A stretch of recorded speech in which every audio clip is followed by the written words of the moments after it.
হযরতে নূহ আলাইহিস সালামের সময়, বন্যার সময় তার অবাধ্য সন্তান যখন চলে যেতেছিল, পিতৃস্নেহে তিনি তার ছেলেকে ডাকলেন। বন্যা শুরু হয়ে গেছে, ছেলেকে ডেকে বলছেন, ইয়া বুনাইয়ার কাম্মানা ওয়ালা তাকুম মাআল কাফিরিন।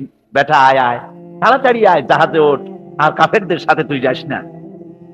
কিন্তু নাফরমান ছেলে পিতার নসিহত মানলো না, বাপের কথা শুনলো না। সে তখন বলল, সাআবি ইলা জাবালিন ইয়াসিমুনি মিনাল মা। আমি পাহাড়ের উপরে গিয়ে উঠতেছি, সেখানে গিয়ে আমি পানি থেকে আত্মরক্ষা করব, আমি আপনার সাথে যাব না। পিতা হযরতে নূহ আলাইহিস সালাম শেষবারের মতো অবাধ্য ছেলেকে আল্লাহর পথে ফিরে আসার জন্য যথার্থ পথ দেখায় দিলেন, যথার্থ কথাটা তাকে শোনায় দিলেন। তিনি বললেন, লা আসিমাল ইয়াউম মিন আমরিল্লাহি ইল্লা মান রাহিম। আল্লাহ পাকে হযরত নূহ আলাইহিস সালাম বলছেন, আল্লাহ সেই কথা কোট করতেছেন, আজ আল্লাহর আযাব থেকে বাঁচানোর জন্য কেউ নাই। যাকে তিনি দয়া করে বাঁচাবেন, তিনি ছাড়া এই গজব থেকে কেউ বাঁচতে পারবে না। ও ছেলে, পাহাড়ে জায়গা ঠাই পাবা না। আল্লাহ যদি রহমত না করেন, কেউ এই আজ এত বড় বন্যা থেকে, প্লাবন থেকে কেউ বাঁচাতে পারবে না। আমি এক কিতাবের মধ্যে দেখেছিলাম, একটা রিসালার ভিতরে দেখেছি, হযরতে নূহ আলাইহিস সালাম তার বন্যার সময় যখন পানি যখন শেষ হয়ে গেল, মনে পড়ে গেল একটা বুড়ির কাছে আমি ওয়াদা করেছিলাম জাহাজে তুলে নেব, কিন্তু তার কথা তো আমি ভুলে গেছি। যখন জমিনে তিনি নামলেন, দেখলেন সমস্ত বিল্ডিং গুলি যা কিছু আছে, গাছপালা সব শেষ হয়ে গেছে, মানুষ সব শেষ হয়ে গেছে। মনে পড়লো বুড়ির কথা, হারে তার কথা তো ওয়াদা করেছিলাম সাথে নেব, কিন্তু ভুলে গেছি। হঠাৎ তিনি দূরে দেখতে পেলেন একটা ছোট্ট ঝুপড়ির মতো মনে হয়, মনে করলেন যেখানে পাহাড় পর্যন্ত নড়বড়ে হয়ে গেছে, ছোট্ট ঝুপড়িটা সেখানে টিকলো কি করে। কাছে গেলেন, ভেতরে মানুষ আছে বলে মনে হলো। কাছে গিয়ে ভিতরে জিজ্ঞেস করলেন কে। জবাব এলো, আমি এই ঘরের মালিক, বৃদ্ধা এক বুড়ি, আমি এক মহিলা, তুমি কে? উনি বললেন, আমি আল্লাহর পয়গম্বর হযরত নূহ আলাইহিস সালাম। বুড়ি বলছেন, ওগো আল্লাহর পয়গম্বর, আমার মনে হয় আমি ঠিকই বুঝতে পেরেছি, পয়গম্বরেরা কখনো মিথ্যা ওয়াদা করেন না। আমার মনে হয় আপনি আমাকে খবর দিতে এসেছেন বন্যা কবে হবে। হযরতে নূহ আলাইহিস সালাম সিজদায় পড়ে আল্লাহু আকবার বলে সিজদায় পড়ে কাঁদতে লাগলেন, আর বললেন, রব্বুল আলামিন, সুদীর্ঘ 40 দিনের এই বিরাট প্লাবনে দুনিয়ার সব শেষ হয়ে গেল, প্রাণী জগৎ শেষ হয়ে গেছে, এর ভিতরে বুড়ি কেমনে বেঁচে রইল? তোমার কুদরত বোঝা বড় দুঃসাধ্য। আল্লাহ রাব্বুল আলামিন ডেকে বলেন, হুরে, যখন বিপদ এসেছিল, মুসিবত এসেছিল, তুমি তোমার উম্মতকে ভুলে গেছো। আমি রহমানুর রহিম, আমি আমার বান্দীকে ভুলে যেতে পারি নাই। আমার বন্ধুগণ, আল্লাহ রাব্বুল আলামিন বলছেন, হযরতে নূহ আলাইহিস সালাম বলছেন যে আল্লাহ ছাড়া কেউ বাঁচাইতে পারবে না।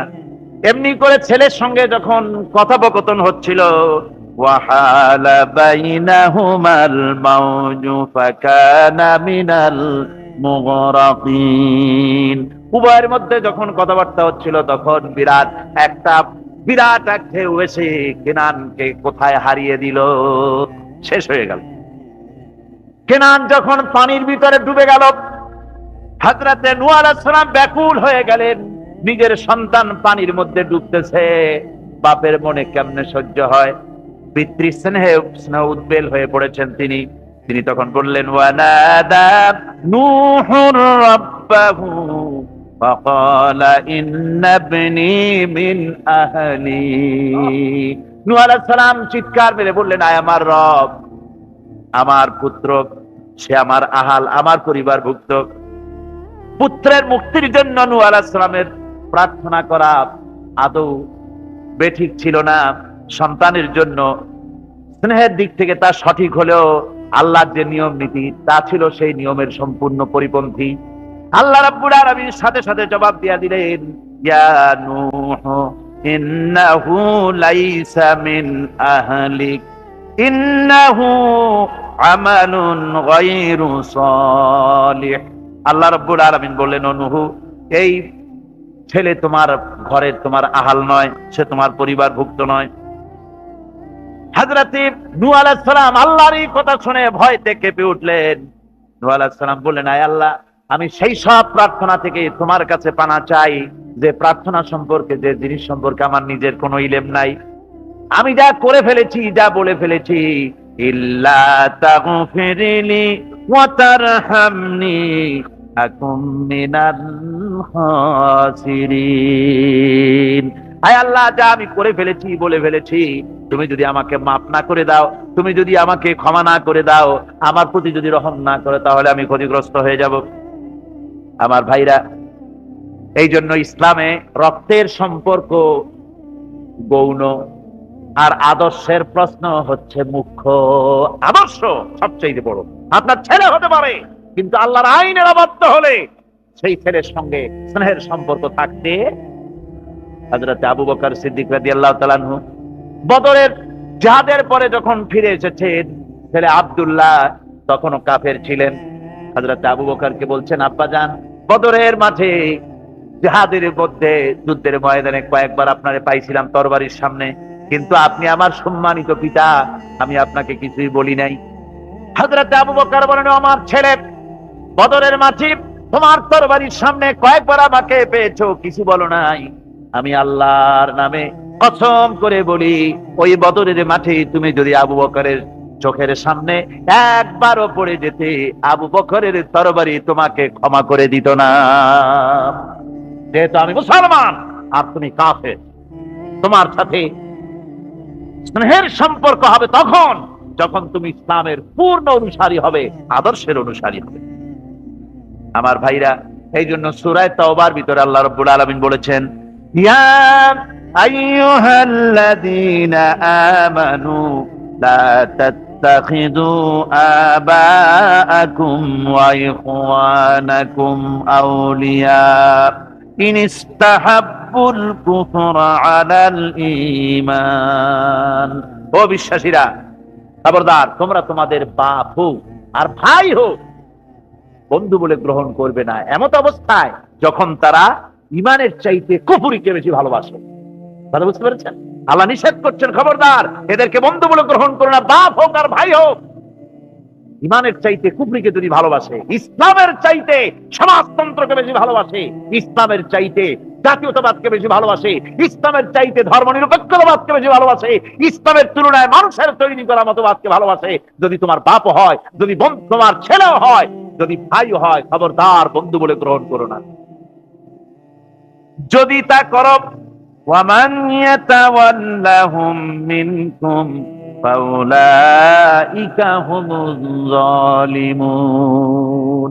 যদি তা করো, তাহলে তোমরা এভাবে এদেরকে যদি বন্ধু বলে গ্রহণ করো, তাহলে তোমরা জালিম হবে, জালিমের অন্তর্ভুক্ত হয়ে যাবে।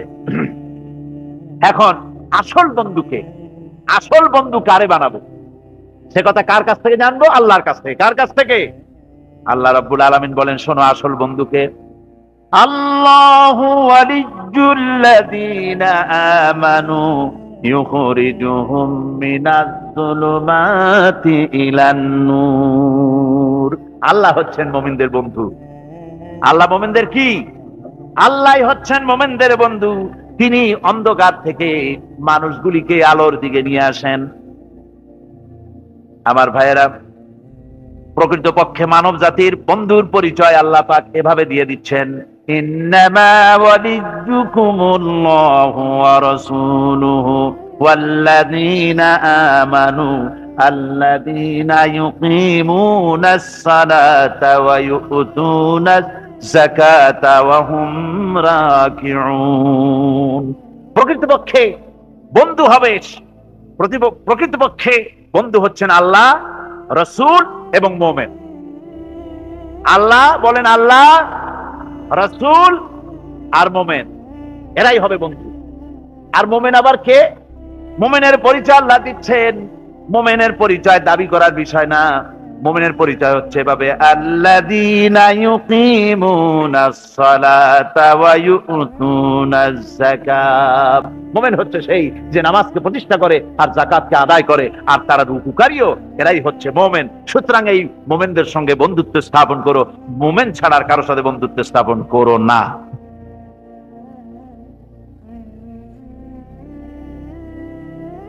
আল্লাহ পাক এবার বলছেন কিয়ামতের দিন, ওয়াকালার রাসূলু ইয়া রাব্বি ইন্না কওমি ইত্তাখাযু হাযাল কুরআনা মাহজুরা। কিয়ামতের দিন আল্লাহর হাবিব তিনি মামলা দায়ের করবেন। চিন্তা করেন, কিয়ামতের দিন আল্লাহর কোর্টে, কার কোর্ট? আল্লাহর কোর্টে মামলা দায়ের করবেন কে? কে করবেন? রাসূল পাক তার নামে দরুদ পড়েন সাল্লাল্লাহু।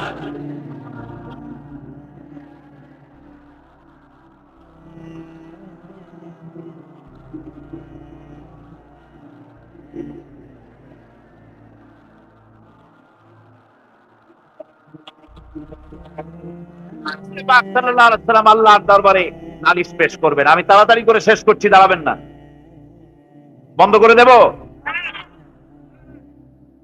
দাঁড়ালে কিন্তু আমার মুড অফ হয়ে যায়, আপনারা জানেন।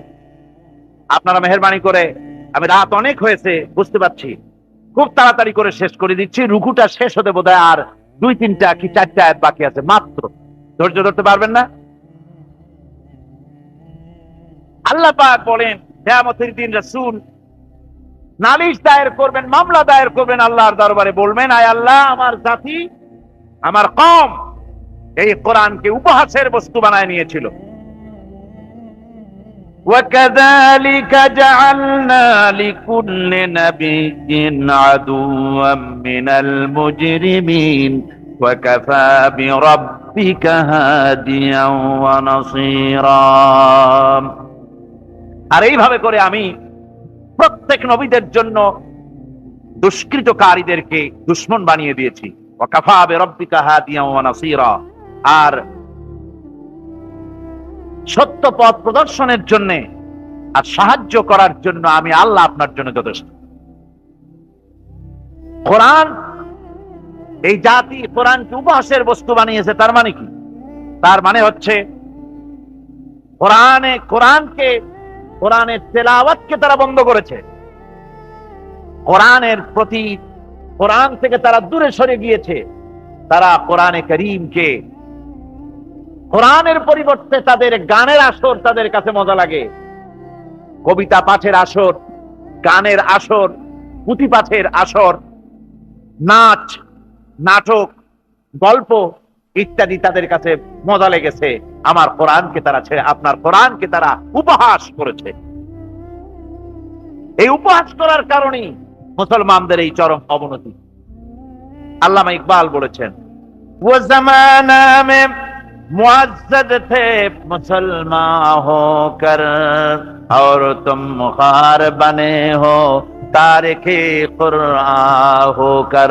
সে যুগের মানুষেরা কোরআনকে সম্মান করে দুনিয়ার বুকে মর্যাদা তারা পেয়েছিলেন, আর আজকে কোরআনকে, অমক কোরআনকে না মেনে কোরআন থেকে দূরে সরে গিয়ে মানুষেরা আজ চরম ভাবে জিল্লতির মধ্যে পড়ে গিয়েছে। কাজী আল্লাহ রাব্বুল আলামিনের নবী কিয়ামতের দিন মামলা দায়ের করবেন, বড় মুশকিল হয়ে যাবে মুসলমানদের জন্য, বিপদে পড়ে যেতে হবে। সেজন্য রসূল যে মামলা দায়ের করবেন, ওই মামলায় যেন আমরা আসামি না হয়ে যাই, তার জন্য আমাদের দায়িত্ব হলো কোরআন পড়তে হবে, কোরআন বুঝতে হবে, আর কোরআন অনুযায়ী নিজেদের জীবনকে পরিচালিত করতে হবে। যারা এই কোরআনকে মানবে না, কোরআনের ফয়সালা অনুযায়ী জীবনের ফয়সালা করবে না, তাদের সম্পর্কে আল্লাহ পাক বলেছেন, ওয়া মান লাম ইয়াহকুম বিমা আনজালাল্লাহু ফাউলাইকা হুমুল যালিমুন। যারা এই কোরআন দিয়ে, এই বিধান দিয়ে বিচার ফয়সালা করে না, তারা জালিম, তারা কাফের, তারা ফাসিক, যারা নাকি কোরআন দিয়ে বিচার ফয়সালা করে না। সুতরাং কোরআনের একটি রাত কায়েম করার জন্য চেষ্টা করতে হবে, সম্মিলিতভাবে চেষ্টা করতে হবে, যাতে করে সমাজে কোরআনের রাত কায়েম হয়ে যায়। শুধু তেলাওয়াতের মাধ্যমে নয়, বরং বাস্তবে কোরআনকে জমিনে প্রতিষ্ঠার জন্য সর্বাত্মক প্রচেষ্টা চালাতে হবে মুসলমানদেরকে। আমরা কি সেই প্রচেষ্টা চালাতে রাজি আছি? জোরে বলেন রাজি আছি। আল্লাহ রাব্বুল আলামিন বলেন, আমি প্রত্যেক নবীর জন্য দুষ্কৃতকারীদেরকে দুশমন বানায় দিয়েছি, অর্থাৎ এই দুশমনি চলতে থাকবে। হঠাৎ করে ফেরেশতারা এসে জমিনে দিন কায়েম করে দিয়ে যাবেন, এজন্য সংগ্রাম করতে হবে, এজন্য কষ্ট করতে হবে। আর আল্লাহ পাক বলেন, নবীকে বলছেন আপনাকে সাহায্য করার জন্য, সত্য পথ দেখাবার জন্য, আর সাহায্য করার জন্য আমি আল্লাহ আপনার জন্য যথেষ্ট। যখন দিন কায়েমের জন্য সংগ্রামে মানুষ লিপ্ত হয়ে যাবে, আল্লাহ পাক বলেন শত্রুদের হাতে অসহায় করে আমি তোমাদের ছেড়ে দেব না। ওয়া কানা হাক্কান আলাইনা নাসরুল মুমিনিন। মুমিনদের সাহায্য করা আমি আল্লাহর জন্য ওয়াজিব। মুমিনদের জন্য সাহায্য করা আল্লাহর কি হক। আল্লাহ বলেন আমি মুমিনদেরকে সাহায্য করব, ভয় পাইও না। ওয়ালা তাহিনু ওয়ালা তাহজানু ওয়া আনতুমুল আলাউনা ইন কুনতুম মুমিনিন। কোনো ভয় নাই, কোনো চিন্তা নাই। যদি মুমিন হও আমি আল্লাহ তোমাদেরকে বিজয়ী করব।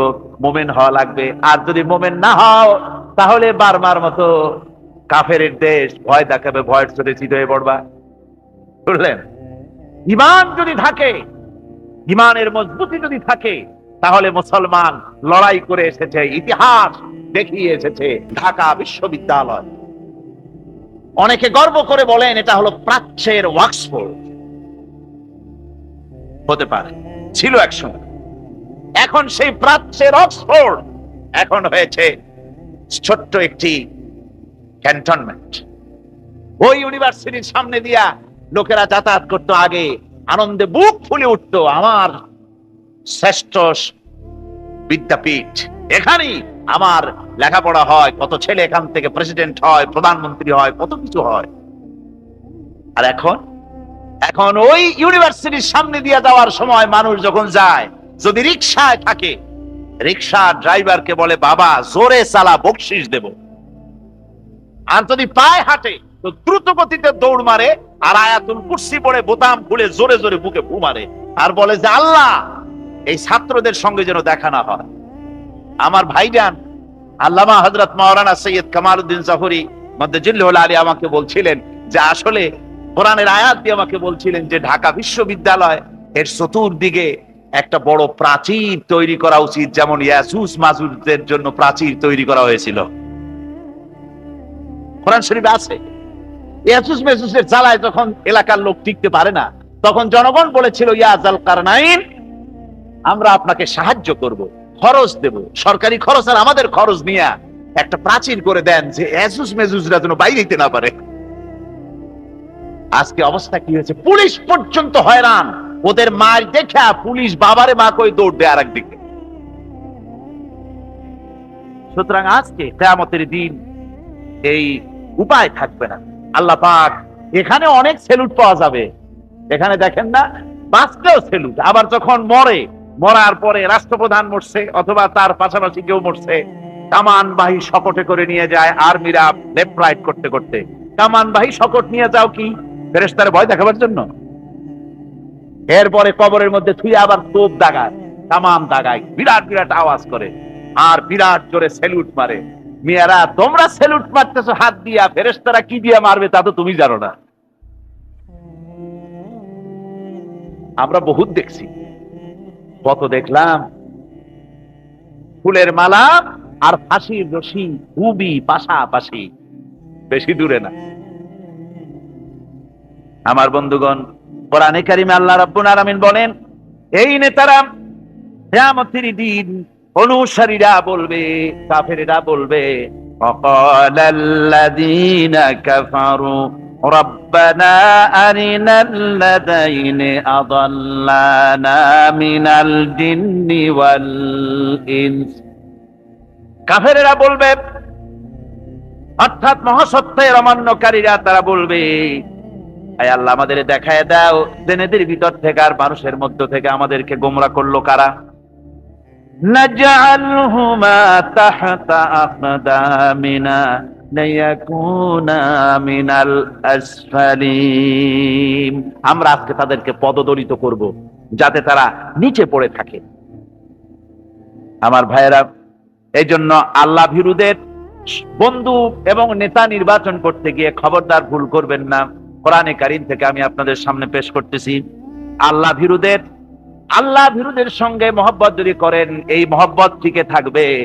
আর যদি আল্লাহ ভীরু মুত্তাকি লোক ছাড়া অন্যদের সঙ্গে যদি মহব্বত হয়, এই মহব্বত টিকবে না, বরং শত্রুতায় পরিণত হয়ে যাবে। কিয়ামতে এটা কি হবে? শত্রুতায় পরিণত হয়ে যাবে। কোরআনে কারীম বলছে, আল আখিল্লাউ ইয়াউমাইযিন বা'দুহুম লিবা'দিন আদুউন ইল্লাল মুত্তাকিন। আল্লাহ ভীরু মুত্তাকি ব্যতীত সকল বন্ধু সেদিন শত্রুতে পরিণত হয়ে যাবে, আর সেই দিন কেউ কারো সাহায্য পাবে না। এরপরে যখন দেখবে যে নেতাও আযাব কমাইতে পারলো না, খালি খালি শয়তানকেও গালাগালি দেওয়া হবে, নেতাদেরও গালাগালি দিয়ে টিয়া আযাবে অস্থির হয়ে গিয়ে, অসহ্য হয়ে গিয়ে তখন সবাই মিলে বলবে, নেতাও বলবে আর ওই কি কয় অনুসারীরাও বলবে, রব্বানা আখরিজনা না'মাল সালিহান গায়রাল্লাযী কুন্না না'মাল। হায় আল্লাহ রাব্বুল আলামিন, মেহেরবানি করে আমাদেরকে এখান থেকে একটু বের করে দাও। এইবার যদি জমিনে যেতে পারি তাহলে যা করেছি তার বিপরীত করব, অর্থাৎ যত খারাপ কাজ করেছি আর করব না, এবার ভালো ভালো কাজ করব। দয়া করে জমিনে আবার পাঠায় দাও আমাদের, আযাব আরো সহ্য হয় না। আল্লাহ পাক বলবেন, আওয়ালাম নুআম্মিরুকুম মা ইয়াতাযাক্কারু ফি, তোমাকে কি আমি হায়াত দিয়েছিলাম না, লম্বা হায়াত পেয়েছিলে, তার ভিতরে ইচ্ছে করলে ভালো ভালো কাজ তোমরা করতে পারতে। তা যখন করো নাই, এখন আর ফিরে যাওয়ার পথ নাই, দুনিয়ায় ফিরে যেতে পারবে না। ফাযুকু ফামা লিয-যালিমিনা মিন নাসীর, শাস্তি ভোগ করতে থাকো, তোমাদের কোনো সাহায্যকারী এখানে আর পাবে না, কেউ তোমাদের সাহায্যকারী নাই। আমার ভাইরা, দুনিয়ায় এই শ্রেণীর লোকেরা, তারা বাইরের চাকচিক্য দেখে বাতিল পন্থীদেরকে নেতা মানে এবং তাদের বন্ধু হিসাবে গ্রহণ করে থাকে, আর হকপন্থীদেরকে তারা খারাপ এবং নিকৃষ্ট মনে করে, ধর্মান্ধ বলে গাইল দেয়। কি গাইল দেয়? ধর্মান্ধ, ফ্যানাটিক, কঠিন কঠিন শব্দ বলে, কনজারভেটিভ, রিঅ্যাকশনারি। ওরা মনে করে যে মৌলবীরা এগুলো বুঝবেন, কিন্তু আমরা যে বুঝি ওরা আবার তা বোঝে না। ওরা বলে রিঅ্যাকশনারি, আমরা বলি হ্যাঁ আমরা তো রিঅ্যাকশনারি, আমাদের অ্যাকশন আছে বলেই তো রিঅ্যাকশন হয়, তোমাদের অ্যাকশনও নাই, রিঅ্যাকশন।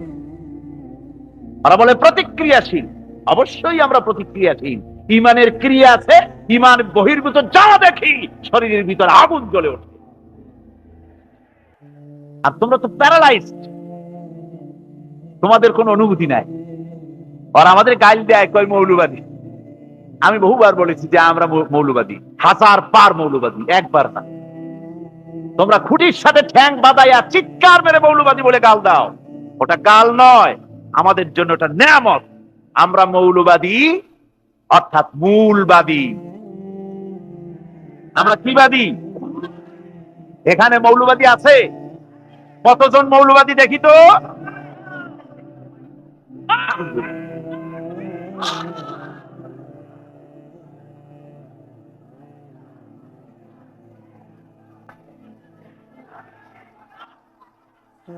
আমার ভাইয়েরা, মৌলবাদী হচ্ছে মূলবাদী। বসেন বসেন বসেন। আমরা যখন মিলাদ শরীফ পড়বো, সালাতু সালাম পড়বো, তখন কোমর সোজা করবেন, এর আগে না। বসেন। আমার আলোচনা ছিল লম্বা, কিন্তু আমি তাড়াহুড়ো করতেছি, খুব খাটো করতেছি, কিন্তু এত গুরুত্বপূর্ণ যে কোনটা ছাড়বো আর কোনটা বলবো দিশা করতে পারছি না। আমার বন্ধুগণ, আমরা মূলবাদী হচ্ছে যারা মূলে আছে, গোড়ায় আছে। আমরা আছি গোড়ায়। কোরআন হাদিস আর আল্লাহ রসুল হলো মূল কি? কোরআন হাদিস। মূল হলো আল্লাহ রসুল। মূল কি? আমরা সব মূলবাদী, মূলে আছি। আর আমাদের যারা মৌলবাদী বলে, ওরা হলো আগাবাদী। ওরা কি বাদী? আগাবাদী। মূলের জোর বেশি না আগার জোর বেশি? মূলের জোর বেশি। সুতরাং আগায় বসিয়া বেশি নড়াচড়া করো না, চুপচাপ থাকো। বেশি নড়াচড়া করবা, আমরা গোড়া ধরে একটু নাড়া দেবো, ছিটকা গিয়া সেন্ট মার্টিন থেকে আরো দূর গিয়া পড়বা। যারা এই সমস্ত দিনদার ইমানদার লোকদেরকে যারা গালি দিল, মৌলবাদী বলে, রক্ষণশীল ধর্মান্ধ বলে যারা গালি দিয়েছে, কিয়ামতের দিন তারা নিজেদেরকে তো ভালো মনে করে, আমাদের বলে মৌলবাদী, আর ওরা ভালো ফার্স্ট ক্লাস নাগরিক, ওরা নিজেদেরকে খুব সুপার কোয়ালিটি মনে করে। এখন সুপার কোয়ালিটি মনে করিয়া কিয়ামতে যাবে জাহান্নামে। কোথায় যাবে? এই জাহান্নামে গিয়া জাহান্নামের মারাত্মক পরিণতি দেখে তারপরে এদিক ওদিক তাকাবে, যেগুলারে মৌলবাদী বলে গালা দিয়েছিলাম সেগুলা কই? আল্লাহ পাক বলেন, ওয়াকালু মা লানা লা নারা রিজালান কুন্না নাউদ্দুহুম মিনাল আশরার। ওরা এদিক ওদিক তাকাবে আর বলবে, যেগুলারে গালি দিছিলাম, নিকৃষ্ট বলতাম, যেগুলাকে ঘৃণা করতাম, সেই লোকগুলা কই? তাদেরকে তো দেখতেছি না। ইত্তাখাযনাহুম সিখরিয়া আম যাগাত আনহুমুল আবসার। আমরা তো দুনিয়ায় তাদেরকে সবসময় ঠাট্টা করতাম, বিদ্রুপ করতাম, এই যে মৌলবাদী যায়, এই তো মোল্লা যায়, মোল্লা বলে গাল দেয়, হ্যাঁ নামাজ রোজা করে, কি একটা একেবারে আউটডেটেড, কোন পদই না। এইভাবে গাল দিতাম যেগুলারে, তাদের দেখছি না কেন? ওদের ঠাট্টা করতাম সব সময়। মিয়া সাহেব, এই কথাগুলো কি আমার না কার? আল্লাহর কথা, কত বাস্তব কথা। বলবে যেগুলোর এইভাবে ঠাট্টা করতাম, লম্বা জামা গায়ে দেয়, মুখে দাড়ি রাখে, নামাজ পড়ে, ইসলামী আন্দোলন করে, এই জন্য গালি দিতাম, ঠাট্টা করতাম, এগুলো দেখি না কেন? না আমাদের চোখে ভ্রম ঘটছে, দেখি না কেন? ওরা গেল কই? এইভাবে করে তারা জাহান্নামের ভিতরে খুশি থাকে, পরক্ষণে ক্ষুধা এবং তৃষ্ণায় অস্থির হয়ে গিয়ে তারা বেহেশতের মধ্যে পরিচিত লোকগুলি দেখতে পাবে। ওই তো যেগুলির গাল দিছিলাম, মন্দ বলতাম, নিকৃষ্ট বলতাম, মৌলবাদী বলতাম, ধর্মান্ধ বলতাম, তাদের তো ওই দেখা যায়। এরপরে জাহান্নামের ভেতরে বসে এই লোকগুলি কি বলবে? আল্লাহ পাক কোরআন শরীফে শোনায় দিলেন, ওরা পিপাসায় আর ক্ষুধার যন্ত্রণায় অস্থির হয়ে গিয়ে বলবে, ওয়ানাদা আসহাবুন নারি আসহাবাল জান্নাহ আন আফিদু আলাইনা মিনাল মা আও মিম্মা রাযাকাকুমুল্লাহ। জাহান্নামীরা চিৎকার দিয়ে ডেকে বলবে, ও জান্নাতীরা, আমরা দোজখে পড়ে ক্ষুধার জ্বালায়, পিপাসার জ্বালায় শেষ হয়ে গেলাম, আল্লাহ তোমাদেরকে যে পানি দিয়েছেন, খাবার দিয়েছেন, ওর থেকে একটু খাবার আর একটু পানি আমাদেরকে নিক্ষেপ করো বা ঢেলে দাও। বেহেশতীরা তখন বলবেন, ক্বালু ইন্নাল্লাহা হাররামাহুমা আলাল কাফিরিন। শুনে রাখো, আল্লাহ রাব্বুল আলামিন কাফেরদের জন্য জান্নাতের এক ফোঁটা পানিও হারাম করে দিয়েছে। তোমাদের জন্য আজকে এই জান্নাতের খাদ্য এবং পানীয় তোমাদের জন্য না, হারাম। এবার বেহেশতীরা বলবে, ওয়ানাদা আসহাবুল জান্নাতি আসহাবান নার। জান্নাতীরা জাহান্নামীদেরকে ডেকে বলবে, ও জাহান্নামীরা, আন ক্বাদ ওয়াজাদনা মা ওয়াদানা রাব্বুনা হাক্কান। আমরা আল্লাহ পাক যা ওয়াদা করেছিলেন সব ওয়াদা অনুযায়ী পেয়েছি। আল্লাহ বলেছেন দিন কায়েমের জন্য যদি কষ্ট করা লাগে কষ্ট করো। আমরা কষ্ট করেছি, রাত জেগে তাহাজ্জুদের নামাজ পড়েছি, আমরা জিহাদ করেছি, ময়দানে শাহাদাত বরণ করেছি, কত কষ্ট করেছি। আল্লাহ বলেছেন এর নিয়ামত জান্নাত দেব। আল্লাহ তার ওয়াদা অনুযায়ী জান্নাতের নিয়ামত আমাদের দিয়ে দিয়েছেন। ফাহাল ওয়াজাদতুম মা ওয়াদা রাব্বুকুম হাক্কান। ও জাহান্নামীরা, তোমরাও কি আজ তোমাদের প্রতি আল্লাহর যে ওয়াদা ছিল তা ঠিক মতো পেয়েছো কিনা? তোমাদের প্রতি ওয়াদা ছিল আল্লাহর সঙ্গে যদি নাফরমানি করো, ইসলামী আন্দোলনের লোকদের সঙ্গে যদি বিরোধিতা করো, কোরআন যদি অমান্য করো, আল্লাহর বিধানের সঙ্গে যদি উল্টা পাল্টা করো, আর রসুলের পথ যদি না ধরো, তাহলে জাহান্নামে যাবে। এই যে ওয়াদা ছিল সে ওয়াদা তোমরা পাইছো কিনা ঠিক মতো? নাম, তারা বলবে যে হ্যাঁ পেয়ে গেছি। আজকে তো আর কোন উপায় নাই। সুতরাং আমার ভাইয়েরা, বন্ধুত্বের প্রশ্নে, নেতা মানার প্রশ্নে আমি দ্বিতীয় দিনে বোধহয় বলছিলাম, নেতা মানবো রসুলকে, নেতা কারে মানবো? ধরে বলেন কারে? আর রাসূলের অনুসরণ করে যারা নেতৃত্ব দেবে তাদেরকে মানবো, অন্য কাউকে নেতা বলে মানবো না। বন্ধু মানবো তাদেরকে, বন্ধু কারে মানবো, কারে বন্ধু বানাবো আল্লাহ বলবেন, আমি বলবো না। সামনের দিকে বন্ধু কারে বানাইতে হবে আল্লাহ পাক তাও বলে দিয়েছেন। এখন আমি বলতে চাই, মহাসত্যের অস্বীকারী, খোদাদ্রোহী সন্তানের প্রতি ইমানদার পিতা যদি স্নেহের এতটুকুন দুর্বলতা দেখায় আল্লাহ তাও বরদাস্ত করেন না। কথা বুঝতে পেরেছেন? খোদাদ্রোহী সন্তান, ইমানদার পিতা তার প্রতি এতটুকুন স্নেহ বাৎসল্য আল্লাহ বরদাস্ত করেন। আমাদের চোখের সামনে আঙ্গুলের মতো মোটা সোনা সেট পড়ায় জুড়াইয়া মাথায় আঙ্গুলের মতো চুল আপনি উঠে নিল তার ছেলে তার ভাই তার প্রতিবেশী তাদেরকে যায় চোখের সামনে দাঁড়িয়ে একবার বলে না ভাই বাবা এক মুসলমান একদম চিন্তা এক মুসলমান একদম চিন্তা করা হচ্ছে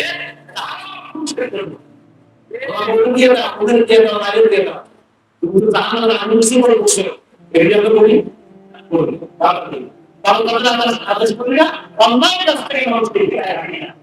সেই যুগটা ছিল এখন মানুষ মানুষ ভালো কাজে মানুষ করতো অনলাইন দিকে বলছে এই দাবি হচ্ছে ওই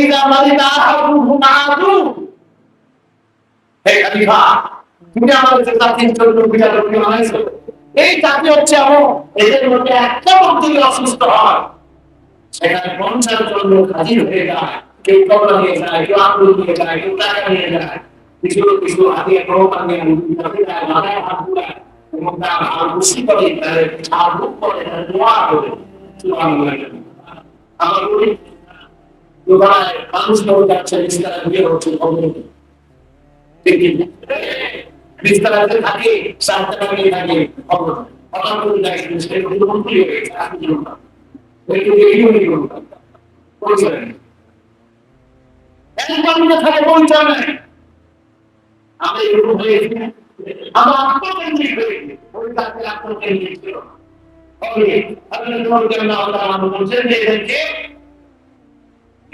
মানুষ অসুস্থ হয়ে দেখতে যায় বিপদে পড়লে সাহায্য করে আপনি না করতেছেন মুরাইয়া কি আপনি রাসূলুল্লাহ সাল্লাল্লাহু আলাইহি ওয়াসাল্লাম এই জাতীয় অবস্থা করে তখন এই জাতীয় কোন পক্ষে আমরা করতে আমাদের দেশে আস্তে আস্তে হবে নবী সাল্লাল্লাহু আলাইহি ওয়াসাল্লামের সিরাত শুধু শুনতে হবে না আমল করতে হবে শুধু ইয়াদ করলে হবে না আর শিরকার বিদার প্রাপ্তি করে আরেকটি কথা আমি আপনাদেরকে স্মরণ করিয়ে দিতে চাই তাই একটা জিনিস ভুল করা হয় আমাদের দেশে বলা হয় বেলা দিন কথা তিনটি বেলাতে আসাম বেলাতে চাইয়া বেলাকে বুদ্ধিমান করা উদাহরণ দরকার এগারো একটা হাদিসে দেওয়া হয় না বেলার কাজ হলো নতুন কাজ বেলাতে আমদানি করতে হলো নতুন কাজ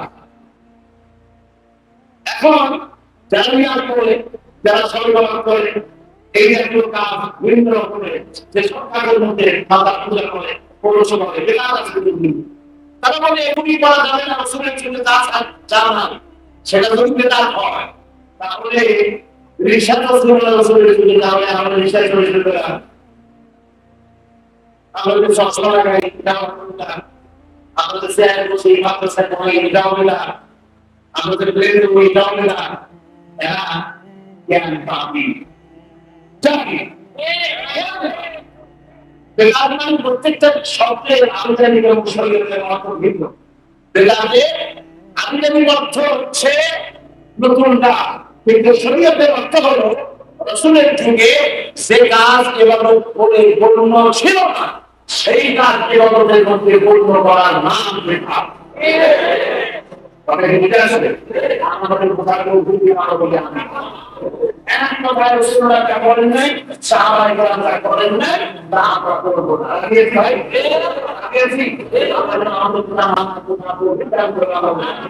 আল্লাহ খুশি হয় না না রাসূলুল্লাহ ইউসুফুল্লাহ হাসানা রাসূলের মধ্যেও আমাদের আদর্শ রাসূল যা করেন এটা আমাদের কোনো সওয়াব নাই কেন আমাদের রাহমাতুল্লাহ আলাইহি কি অর্ডার করে আল্লাহ আমাদের করি তারপরে আমরা আমাদের যাব খুশি সবাই দেব বলেন ইনশাআল্লাহ ইমাম মালিক রাহমাতুল্লাহ তিনি বলেছেন মালিক তাদা ফিল ইসলাম বিআলাম ওয়া ইয়ারাহা হাসানাতা যদি কোনো একটি ইসলামের মধ্যে কোনো নতুন কাজ চালু করে দিয়ে এবাদতের নামে চালু করে দিয়ে যদি মনে করে আমি একটা ভালো কাজ করছি আর এই সবটা মানুষেরা জানতো না, আমি জানাই দিলাম, সেজন্য এই ধারণাটি করলো আন্না রাসূলুল্লাহ সাল্লাল্লাহু আলাইহি ওয়াসাল্লাম তার আলা রিসালা রাসূলুল্লাহ সাল্লাল্লাহু আলাইহি দায়িত্ব পালন করতে গিয়ে খেয়াল করতে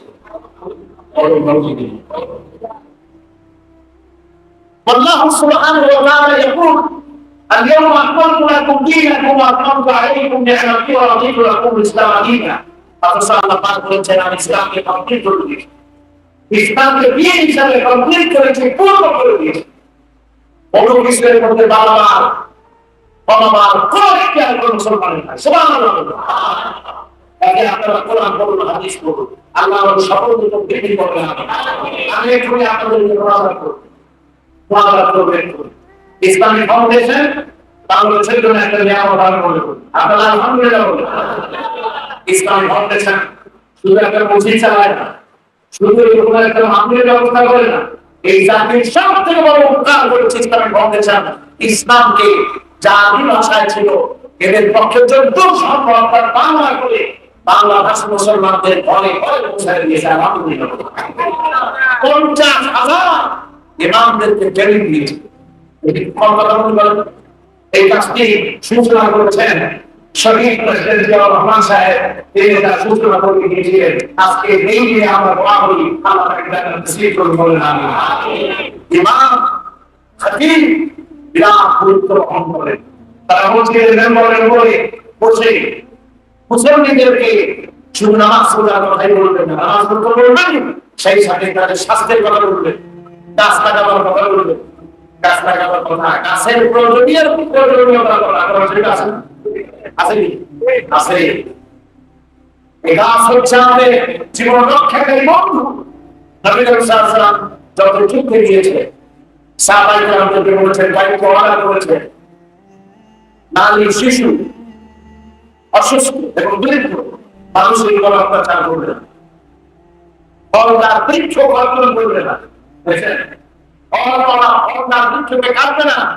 নবী সাল্লাল্লাহু আলাইহি ওয়াসাল্লাম কথা বলেছেন, গাছ লাগানোর মতো সহজ, এটি লাগালে পরে এই গাছকে জিজ্ঞেস করে, পাখিরা এসে বসে, মানুষের আশ্রয় নেয়, মানুষের ফল খায় এবং এর দ্বারা অক্সিজেন বের হয়, আর মানুষের দ্বারা প্রাণ উপকৃত হয়। গাছ যতদিন বেঁচে থাকবে সরকার যাবে আর সব কোরআন হাদিস দিয়ে নকশা বুঝায়। এক মন্ত্রী ১৪ দিন দাঁড়ায় দাঁড়ায় যদি গাছের ক্ষতি করে বয়ান করে, কিভাবে এক ঘন্টার বক্তৃতা মন্ত্রী ১৪ দিনের বক্তৃতা চাই হয়ে বলল।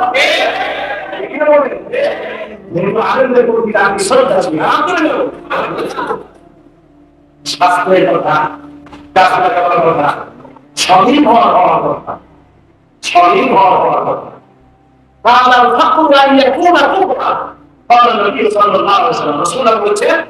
দারিদ্র মানুষকে কুকুরের মধ্যে নিয়ে যায়। মানুষের যখন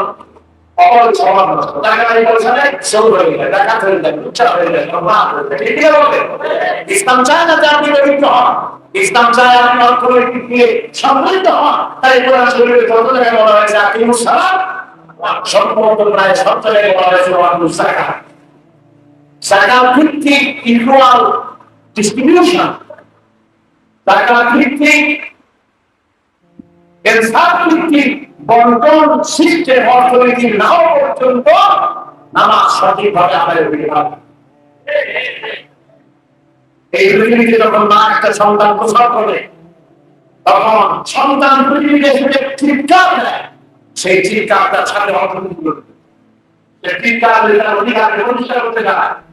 আমি আরেকজনকে প্রবেশ করেছি, আমার অধিকার ফিরে দাও, চিৎকার করে স্লোগান দিল, খাওয়া খাওয়া করবে।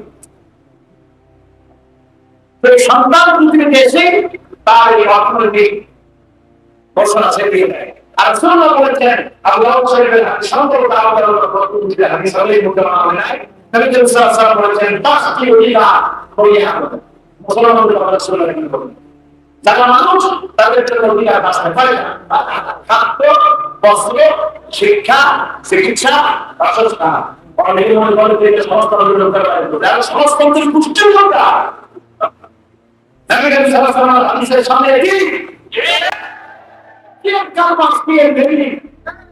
বিয়ের মাস হতো 21টি সুদ্ধা নবী করিম সাল্লাল্লাহু আলাইহি ওয়াসাল্লাম বলেন কাল মাস এই মাসের পুষ্টি রাসূলের সামনে প্রাইমারি স্কুলের ছাত্র নার্সারি স্কুলের ছাত্র বিয়ের সাথে নবী করিম সাল্লাল্লাহু আলাইহি ওয়াসাল্লাম পৃথিবীর মানুষকে পরামর্শ বলে দিয়েছে সুতরাং আপনি যেন অর্থনৈতিক দিক থেকে ক্ষতিগ্রস্ত না হন নামাজ পড়তে গেলে একটু আমাদের ক্ষতিগ্রস্ত হওয়া নামাজ পড়তে আসবে নামাজ পড়তে গেলে আল্লাহু আকবার তা চোখের সামনে ভেসে উঠতে বল বড় কারো নাই সিদ্ধ বছর নাই স্ত্রী ওরা কৃষ্ণ বাচ্চা আছে শুনো চারবার দিন খাওয়া নাই চোখ বড় হয়ে গেছে নিজের পেটেও খাওয়া নাই এর নামাজ পরিবৃত্ত নামাজ পড়তে পারবে না এই কথা আল্লাহ চাই দিকে ভালো ছিল না সেই জন্য আল্লাহ বলছেন নামাজ পড়তে পারবে না যাকাত হচ্ছে সুদার যাকাতের মধ্যে পার্থক্য সুদ হলো ওই গরিবের কাছ থেকে নাও আর সব গরিবের দিয়ে আর যাকাত হচ্ছে গরিবের কাছ থেকে নাও গরিবের দিয়ে হাদিস হচ্ছে যদি কোনো ধনী যাকাত কিনতে না আদায় না করে জবরদস্তি করে আদায় করে আবু বকর রাদিয়াল্লাহু আনহু বলেছেন যাকাত দিতে অস্বীকার করার দূরের কথা যাকাতের জন্য নির্ধারিত উঠে ঘোষণা সামনে অস্বীকার করা হয় তাদেরকে বিরুদ্ধে লড়াই করা যেমন ধর্মগুলি ওদের বিরুদ্ধে অর্থনীতি ছাড়া মানুষ আসে না সেই অর্থনীতির কথা কোরআন বলেছে কারণ ভাবনায় কুড়া হাদিস বলছে মানুষ কুফরির দিকে চলে যাবে সেই জন্য কোরআন বলছে ফাইদা কুদিয়াতিস সালাত ফান্তাশিরু ফিহা কোরআন যখন নামাজ পড়া হয়ে গেল মসজিদে বসে গেল মসজিদে বসে গেল ফান্তাশিরু ফিহা সামনে ছড়িয়ে গেল কিছু কিছু অফিসার আছে এমনি আসলে তারপর নামাজ পড়তে মসজিদে আসে মসজিদে একটু ঠান্ডা বাতাস পাই আমার শরীর থেকে করতে হয় বেতন হালাল হবে না আল্লাহ বলেছেন যে ব্যক্তি আমাকে স্বপ্নে দেখে সে সত্যি আমাকে স্বপ্নে দেখে কারণ শয়তান আমার সুরত ধারণ করতে পারে না শয়তানের মাথাও নাই শয়তানের ক্ষমতা নাই নবী করিম সাল্লাল্লাহু আলাইহি ওয়াসাল্লামকে সহ দুনিয়ার কোন জায়গায় শয়তান অবস্থা নাই এরকম ক্ষমতা নাই সুবহানাল্লাহ তাহলে ভুল থেকে লাফর ভুল থেকে গুনাহ থেকে ত্রুটি থেকে অপবিত্রতা থেকে আল্লাহ পাক নবীকে মুক্ত করেছেন সুবহানাল্লাহ সেই জন্য সব বুঝে নির্দ্বিধায় বিনা প্রশ্নে অনুসরণ করতে হবে নবীকে সুবহানাল্লাহ এরপরে সাহাবায়েরা আব্দুল্লাহ রাসূল রাদিয়াল্লাহু তাআলা বলেছেন সুন্নাতের পূর্ণাঙ্গ অনুসরণ করার জন্য মৃত্যু মানুষের অনুসরণ করো কারণ যে ব্যক্তি বেঁচে আছে সে যে ভবিষ্যতে গ্রেফতার করবে না তার কোনো গ্যারান্টি নাই এখন ওই অনুসরণ করা হযরত আব্দুল্লাহ রাসূল রাদিয়াল্লাহু তাআলা বলেছেন উলাইকা সাহাবা মুহাম্মদ রাসূলুল্লাহ সাল্লাল্লাহু আলাইহি ওয়াসাল্লাম তারা হচ্ছে নবী সাল্লাল্লাহু আলাইহি ওয়াসাল্লাম কারণ আফজালু হাদিহি উম্মাহ তারা হচ্ছেন এই উম্মতের শ্রেষ্ঠ সন্তান সুবহানাল্লাহ বিভিন্ন লোকেরা তারা দেশের শ্রেষ্ঠ সন্তান আমাদের শ্রেষ্ঠ সন্তান এই ধরনের নাম দাবি করতে পারে কিন্তু হাদিসের ভাষায় উম্মতের এই মুসলমানদের এই উম্মতের মুহাম্মদী শ্রেষ্ঠ সন্তান হচ্ছেন সাহাবায়ে কেরাম রাদিয়াল্লাহু আনহুম আবার আল্লাহ পাক তাদের দ্বীনকে পবিত্র করেছেন সুবহানাল্লাহ তাদের দ্বীনকে পবিত্র করে দিয়েছেন আল্লাহ ওয়া আমাকাহা ইলমা আর তাদের ইলমের গভীরতা আল্লাহ দান করেছেন জ্ঞানের গভীরতা অনেক বেশি ওয়া আল্লাহ তাআলা নুফান আল্লাহ পাক তাদের অন্তরকে বক্রতা শিল্প করেছেন ইখতারাহুল্লাহু বিসবাবি নবীহি ওয়া লিকাবিহি আল্লাহ পাক এই সাহাবীরা তারা নিজেরা কিন্তু নবী সাহাবী হতে পারেন নাই তা আল্লাহ পাক নিজেই এই নবীকে বাছাই করেছেন রাসূলের সাথী হওয়ার জন্য সুবহানাল্লাহ কি জন্য যাতে করে নবীর সাথে থেকে তারা আল্লাহ নিয়ে প্রতিষ্ঠা করতে পারে প্রিয় ভাইসব আমি বলতেছিলাম কোরআনের অনুসরণ করার জন্য রাসূলকে জানতে হবে, আর রাসূলের অনুসরণ করার জন্য সাহাবায়ে কেরাম রাদিয়াল্লাহু তাআলা আলাইহিম আজমাইনকে জানতে হবে। তাহলে আমাদের জীবন সুন্দর হবে, সুস্থ হবে, আল্লাহ হবে, আল্লাহ আমাদের জীবনকে পরিচালনা করতে পারবে। আমরা বলি আলহামদুলিল্লাহ। এই ভাষা নবী করিম সাল্লাল্লাহু আলাইহি ওয়াসাল্লামকে অনুসরণ করতে এই কারণে পৃথিবীর কোনো মানুষের চরিত্রের গ্যারান্টি নাই। এখন ভালো আছে, তখন খারাপ হয়ে যেতে পারে। আল্লাহ চরিত্রের সার্টিফিকেট দিয়েছেন আল্লাহ। আল্লাহ রাব্বুল আলামিন কোরআনে কারীমের মধ্যে বলেছেন ওয়া ইন্নাকা লাআলা খুলুকিন আযীম। আপনি উন্নত চরিত্রের উপরে প্রতিষ্ঠিত। মুহাম্মদ সাল্লাল্লাহু আলাইহি ওয়াসাল্লাম এই পৃথিবীর শ্রেষ্ঠ চরিত্রের উপরে প্রতিষ্ঠিত। তার মতো চরিত্র পৃথিবীতে আর কারো নাই। সুবহানাল্লাহ। নবী করিম সাল্লাল্লাহু আলাইহি ওয়াসাল্লাম এই পৃথিবীতে ইসলাম প্রচার, ইসলাম প্রতিষ্ঠা তিনি তরবারি দিয়ে করেন নাই, করেছেন চরিত্র দিয়ে, মহব্বত দিয়ে। এই জন্য দিন হচ্ছে নসিহা, দিন নসিহা, দিন হলো কল্যাণ কামনা করা। নবী করিম সাল্লাল্লাহু আলাইহি ওয়াসাল্লাম মদিনা শরীফে আসতেন, ইসলামের রাষ্ট্র করলেন, এখন তিনি প্রেসিডেন্ট। রাসূলুল্লাহ কি রাষ্ট্রপতি? আর বললেন সাইয়্যিদুল কুরুনে কাবলি, সর্বশ্রেষ্ঠ যুগ হলো আমার। রাসূলুল্লাহ একটা দেশ, এমন একটি সুন্দর সমাজ কায়েম করলেন, এই সমাজে আসলে চুরি নাই, ডাকাতি নাই, জেনা নাই, ব্যভিচার নাই, হত্যা নাই, ধর্ষণ নাই। হযরত আবু বকর রাদিয়াল্লাহু তাআলা আনহু রাসূলের ইন্তেকালের পর খলিফা হলেন। তিনি খলিফা হলে প্রধান বিচারপতি বানালেন হযরত ওমর রাদিয়াল্লাহু তাআলা আনহুকে। অবাক কাণ্ড। হযরত ওমর রাদিয়াল্লাহু তাআলা আনহু প্রধান বিচারপতি, 1 বছর পার হয়ে গিয়েছে, তিনি প্রধান বিচারপতি। 1 বছর পর ইতিহাস বলছে ফামাকাসা আমান কামিলান ফালাম ইয়াহতাসিব ইলাইহি ফিতনা। হযরত ওমর রাদিয়াল্লাহু তাআলা আনহু 1 বছর তিনি প্রধান বিচারপতি, ইসলামের রাষ্ট্রে, কিন্তু 1 বছরের ভিতরে একটা কেস তার দরবারে আসেন, এটা মামলাটা কোর্টে আসেন। তিনি হযরত আবু বকর রাদিয়াল্লাহু তাআলা আনহুর কাছে চলে গেলেন, বললেন মা হাজাতা লি ইনদা কওমিল মুমিনিনা ইলা খলিফা রাসূলিল্লাহ সাল্লাল্লাহু আলাইহি ওয়াসাল্লাম। হে রাসূলের খলিফা আবু বকর রাদিয়াল্লাহু তাআলা আনহু, এই খলিফা, এই জাতির জন্য বিচারপতি প্রয়োজন, আমি এই বিচারপতি পদে থাকতে চাই। তিনি বললেন লিমাযা, কেন কেন তুমি বিচারপতি থাকতে চাও না? জবাবে তিনি বললেন আমি বিচারপতি থাকতে চাই না, এগুলো 1টা বছর অফিসে বসে থাকলাম, 1 বছরের মধ্যে 2টা লোক কাজ করলো, একজন আর একজনের বিরুদ্ধে কোনো কেস নেই, কোনো মামলাই যখন নাই, আমার খাওয়ার ওখানে বসে একটা আমার সময় নষ্ট করলাম, আর কোনো কাজ নেই। আপনি চিন্তা করতে পারেন, পৃথিবীতে কোনো দেশ আছে 1 বছরের মামলা হয় না? আমাদের দেশে তো প্রতিদিন হাজার হাজার মামলা হয়। আমার এখানে বলতে চাইতে মামলা ভিড়ি শহরের মতো মামলা কোনো ট্যাক্স নাই। 1 বছর কোন মামলা।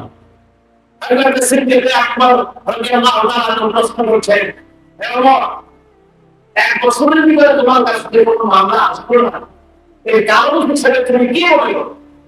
তিনি জবাব বললেন, খলিফা, আমি মনে করি মামলা না আসার কারণ হলো এই, তুমি যে জাতির জন্য আমাকে বিচারপতি বানিয়েছো, ওই জাতির দিন হচ্ছে দিন উপদেশিয়া, এই জাতির দিন হচ্ছে কল্যাণ কামনা করা, প্রত্যেকে কল্যাণ কামনা করে। কেউ কারোর সাথে হিংসা করে না, দাবাদাবি দেয় না, মারামারি করে না, মামলা হবে না, কারণ মুখ খারাপ হয় না, সকলের মুখ ভালো। আমাদের মুখ যাওয়া কি সাংঘাতিক কথা! একজন কবি হয়েছেন, সংসদ নাকি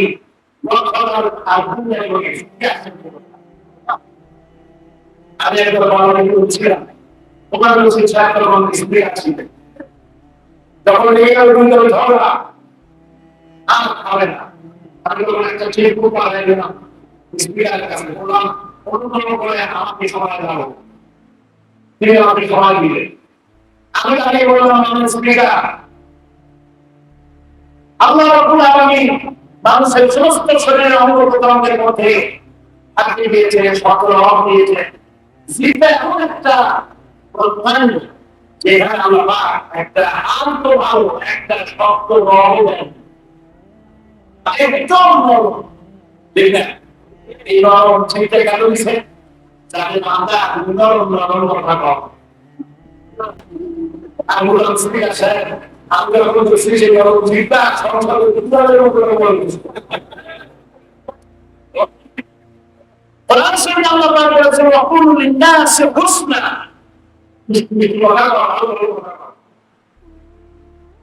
হাসি মুখে কথা বলা একটা সত্য বলি কালিয়া লাগে আল্লাহ ঝড় বন্যায় বলি আল্লাহ গজব। এখন একজনের সময় ঝড় শুরু হলো, বন্যা হলো, ঝড় শুরু হলো, এরকম যদি ডাইনি হয় তাহলে যারা আমাদের 3 মাস বন্যা হয়েছে সেটা একবার হয়।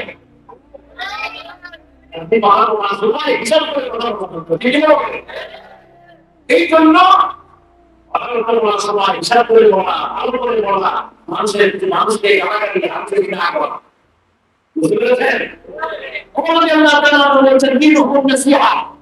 এই জাতির দিন হচ্ছে কল্যাণ কামনা করা, একজন আরেকজনের ভালো কামনা করা। আমি যদি আপনার ভালো কামনা করি, আপনি যদি আমার ভালো কামনা করেন, আপনার আল্লাহ কিছু বলে যাবো আমরা, আমরা ভালো করে আমরা যেমন এরপরে বলছে এই জাতির মাথা, এই জাতির উদ্দেশ্য কারণে সংবিধান করা, কোরআন দিয়ে তারা জীবন পরিচালনা করে, কাজে কোনো মামলা করলো, আইনে করলো। আমারও আল্লাহর মারুফ ওয়া নাহয়ু আনিল মুনকার, আর এই জাতির আমল হলো ভালো কাজ করে অন্যায় কাজ থেকে মানুষকে ফিরিয়ে আনা। সুবহানাল্লাহ। এই আমল কি আমাদের আছে?